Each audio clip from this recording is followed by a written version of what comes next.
Hmm. Now, let's take a look at some of the issues. You mentioned the issue with regards to forex management now and the monetary authorities. But what other issues particularly stand out for the Nigeria Economic Summit Group?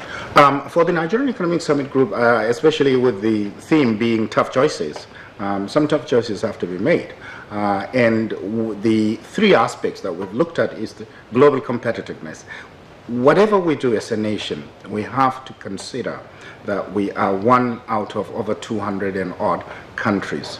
And you have to be attractive for people to do business with you. You have to be attractive for people to come into your economy with their hard-earned incomes to say, we will be a long-term partner in investing in your infrastructure, investing in your social and hard infrastructure, as well as to also invest to make money.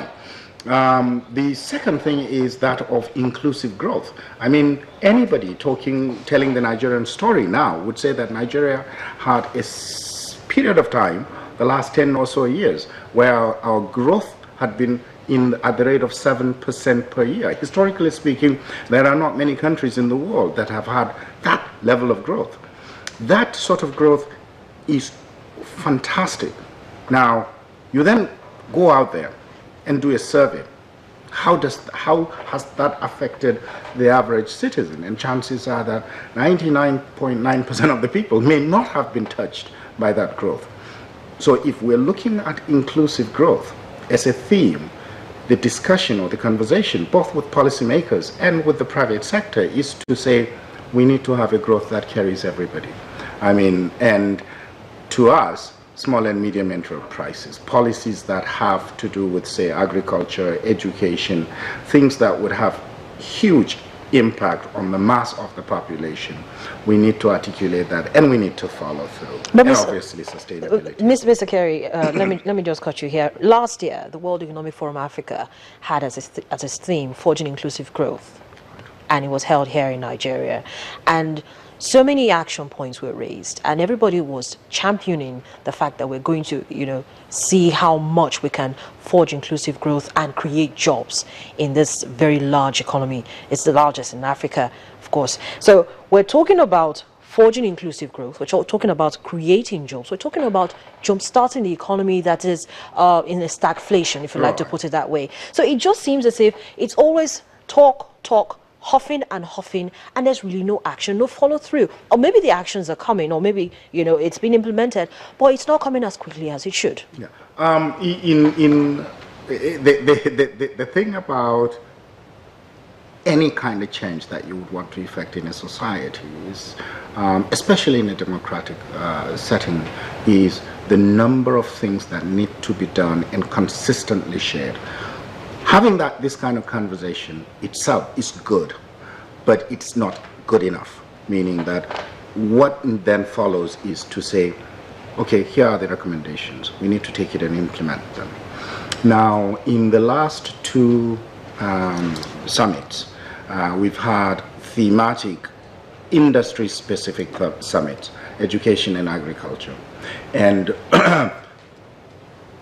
for the last 4 summits, every summit recommendation get summarized and shared with the Federal Executive Council, and it gets deliberated. Now, if then there is a lack of follow-through, it basically points to leadership.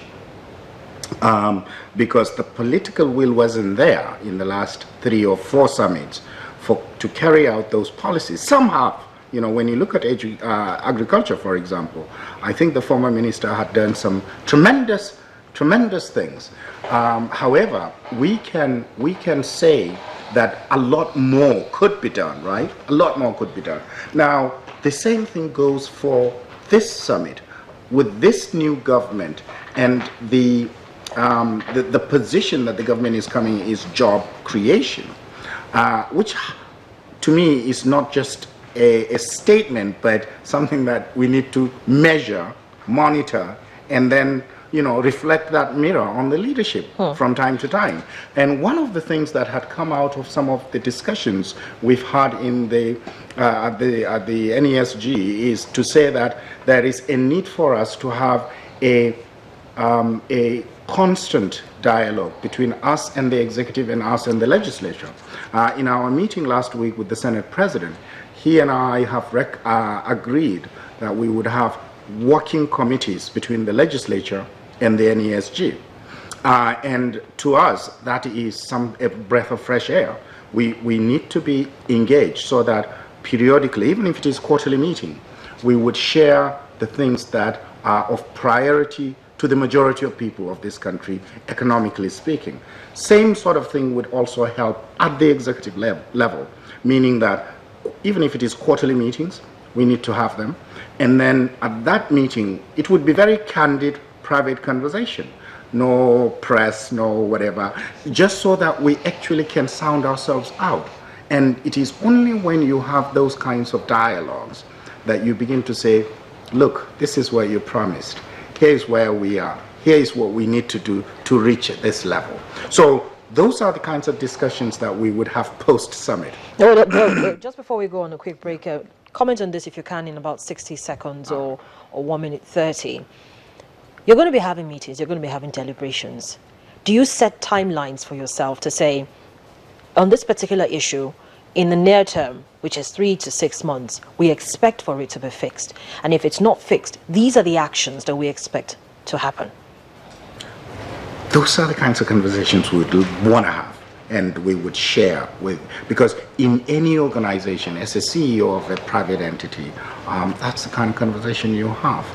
Budget setting, quarterly meeting or monthly meeting, and then if there are gaps, you need to say, why were there those gaps and what do we need to do to accelerate meeting those gaps? Because you set yourself an agenda, and that agenda means that you have to check constantly whether you are going in the right direction.